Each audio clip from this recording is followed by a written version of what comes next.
નમસ્કાર, આપ જોઈ રહ્યા છો spark today news. Maharaja Sayajirao યુનિવર્સિટીની સાયન્સ ફેકલ્ટીમાં એઆઈએસએ ગ્રુપ દ્વારા ડીનને રજૂઆત કરવા માટે તેઓ ડીન ઓફિસ ખાતે પહોંચ્યા હતા, પરંતુ વિદ્યાર્થીઓ જ્યારે ડીન ઓફિસ ખાતે રજૂઆત કરવા માટે પહોંચ્યા ત્યારે ડીન પોતાની ઓફિસ છોડીને બીજી ઓફિસમાં જતા રહ્યા હતા, જે અંતર્ગત વિદ્યાર્થીઓ બીજી ઓફિસની બહાર ધરણા પર બેસી ગયા હતા। આ મામલે જ્યારે ડીન સાથે વાતચીત કરવામાં આવી ત્યારે ડીનનું કહેવું છે કે વિદ્યાર્થીઓ યોગ્ય રીતે ઓફિસમાં ન પ્રવેશ્યા હતા અને 3થી વધારે વિદ્યાર્થીઓ હતા, જેથી કરીને તેઓની રજૂઆત સાંભળવામાં નથી આવી।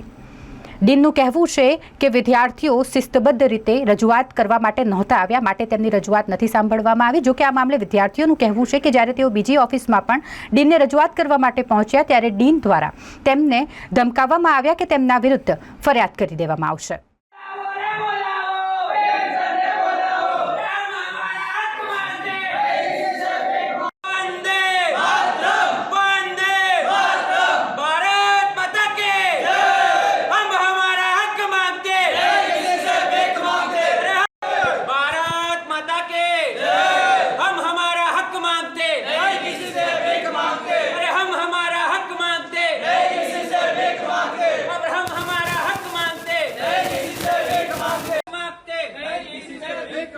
हम हमारा हक मांगते, किसी से भीख मांगते। भारत माता के जय, भारत माता के जय। હું પહેલા સીધો દૂર ગયો, પૂછી લો।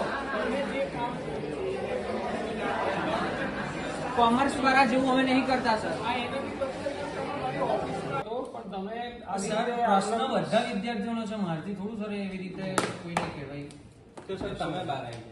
हाँ તમે જ સર બહાર આવી જાઓ ને, તમે ગયા ટર્મમાં આયા હતા ને, બહાર નતા આયા સર તમે। અરે હું ના નથી પાડતો, પણ તમે આવી રીતે ડાયરેક્ટ ઓફિસમાં એમને આવી જાવ તો શાંતિથી ઉભા રહેશે સર। તમે તમને કઈ તકલીફ નહીં થવાની। જો તમે ખોટી રીતે ડિસ્ટર્બન્સ ઊભું કરવાની વાત નહીં, આવેદન લેવાની ક્યારેય ના નથી। આ બધાને ખબર છે ક્યારે ના પાડી ભાઈ આવેદન લેવાની। આજ રોજ એમએસ યુનિવર્સિટીની અંદર ફેકલ્ટી ઓફ સાયન્સમાં ડીન હરિભાઈ કટારિયા સરને એફઆઈના પ્રશ્નને રિલેટેડ ઓફિસમાં જવા માગતા હતા, પરંતુ ડીન હરિભાઈ સર કટારિયા સરે અમારું નિવેદનને સ્વીકારવામાં આવ્યું નહીં અને એ ઓફિસને છોડીને બીજી ઓફિસમાં જતા રહ્યા। અને જ્યારે અમારો પ્રશ્ન લઈને ઓફિસમાં ગયા ત્યારે અમને એવી ધમકી આપવામાં આવી કે તમે જે ટોળું લઈને અંદર આવ્યા છે તે ગુનાહિત છે અને તમારા પર કેસ કરવામાં પણ આવી શકે છે, પરંતુ અમે અમારો ગુનો લઈને અમારા પ્રશ્નને લઈને અંદર ગયા હતા। અમે કંઈ આતંકવાદી નથી, અમે પણ વિદ્યાર્થીઓ છે, અમે અમારો પ્રશ્ન એમની સાથે રજૂ કરી શકીએ છીએ। છેવટે અમારી રજૂઆત સ્વીકારવામાં આવી નહીં, તેથી વીસી સરને પણ અપીલ છે કે આ પ્રશ્નને ગંભીરતાથી જોવે અને આનું વિદ્યાર્થીઓના હિત માટે એનું નિવેદન સ્વીકારીને આગળ વિદ્યાર્થીઓના હિત માટે નિર્ણય લેવામાં આવે। હેતરાજ, faculty of science, BSc physics. તમે આવેદનપત્ર આપવા અને તમે આવેદન લેવામાં નથી આવ્યું, શું આગળ શું કાર્યવાહી કરશો કઈ દો? આવેદન હજુ લેવામાં આવ્યું નથી। ફરીવારે આનાથી વધારે વિદ્યાર્થીઓનો મોરચો લઈને ફરી ડીન સરને આવેદન આપવામાં આવશે અને જો ડીન સર સ્વીકારવામાં આવે નહીં તો વધારે વિદ્યાર્થીઓની સંખ્યા દ્વારા અમે હેડ ઓફિસ પણ આનું રજૂઆત કરવામાં આવીશું કે અમારા ડીન સરે અમારું નિવેદન સ્વીકાર્યું નહીં।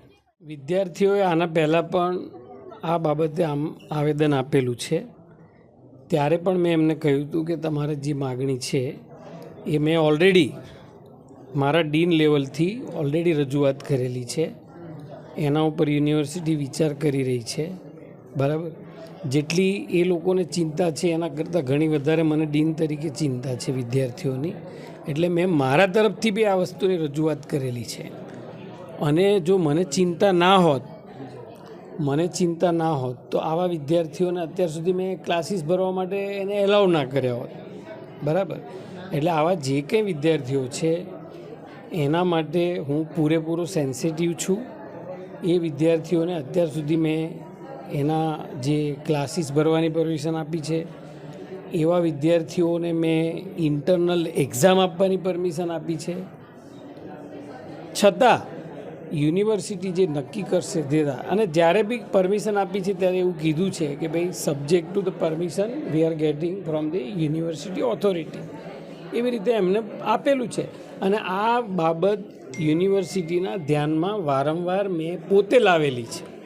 જે વાત મેં પોતે ધ્યાનમાં લાવેલો હોઉં એ વાત લઈ અને ટોળું લઈને મારી ઓફિસમાં આવે એ બિન લોકશાહીગત વાત છે।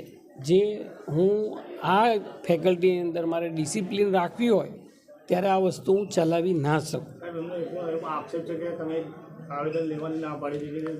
મેં તમને બી કહ્યું કે મેં અગાઉ આનું આવેદન લીધેલું છે, બરાબર છે, એ બાબતની રજૂઆત કરેલી છે. એમાં જે બેકલોગ જે CBCS-વાળા વિદ્યાર્થી હતા એનો તો પ્રોબ્લેમ રિઝોલ્વ બી થઈ ગયો છે, બરાબર. આની પણ મેં મારા લેવલે રજૂઆત કરેલી છે. છતાં પણ એ તમે બી ત્યારે હાજર હતા જ્યારે આ ટોળું આવ્યું ત્યારે મેં એને કીધું કે ભાઈ તમે 2 જણ આવો, 2 જણ મને આવેદનપત્ર આપો, હું આવેદનપત્ર લેવા તૈયાર છું. પણ એ લોકોને આવી રીતે આખું ટોળું ઓફિસમાં ઘુસાડી અને દેખાડો કરવાનો પ્રયત્ન હતો. એટલા માટે મેં કીધું ભાઈ આવી રીતે નહીં લેવાય. પણ જેટલા વિદ્યાર્થીનો પ્રશ્ન છે વિદ્યાર્થીઓ તો સાથે આવશે ને સાહેબ. વિદ્યાર્થીઓની આ જ્યારે કોઈ ગ્રુપ રિપ્રેઝન્ટ કરવા આવે છે, બરાબર, ત્યારે નોર્મલી પ્રેક્ટિસ છે કે 2 કે 3 જે પ્રતિનિધિ તરીકે જે વિદ્યાર્થીઓ હોય એ આવીને એનું આવેદનપત્ર આવે. આ વર્ષો જૂની પ્રણાલી છે. આવી રીતે આખા 100 છોકરાઓ રજૂઆત કરવા આવે એવું નોર્મલી હોતું નથી જ્યારે કોઈ ગ્રુપ રિપ્રેઝન્ટ કરે. વ્યક્તિગત વિદ્યાર્થીઓના જેટલા બી પ્રશ્નો હશે 100 છોકરાઓને વ્યક્તિગત આવવામાં મને કોઈ વાંધો નહીં. 500 છોકરા બી વ્યક્તિગત આવશે તો હું મળીશ. અને દરરોજ હું નંબર ઓફ સ્ટુડન્ટ્સને મળું છું, દરરોજ. કોઈ બી વિદ્યાર્થી આવે અને હું ન મળું એવું બન્યું જ નથી. એટલે વ્યક્તિગત જ્યારે મારી પાસે આવે ત્યારે હું મળું જ છું. પણ એક ટોળું લઈને બિનલોકશાહીગત પદ્ધતિથી ડીનની ઓફિસમાં ઘૂસવું, આ તો ખરેખર ગુનો બને છે. મારી ભલમનસાઈ છે કે હું આની ફરિયાદ નથી કરતો.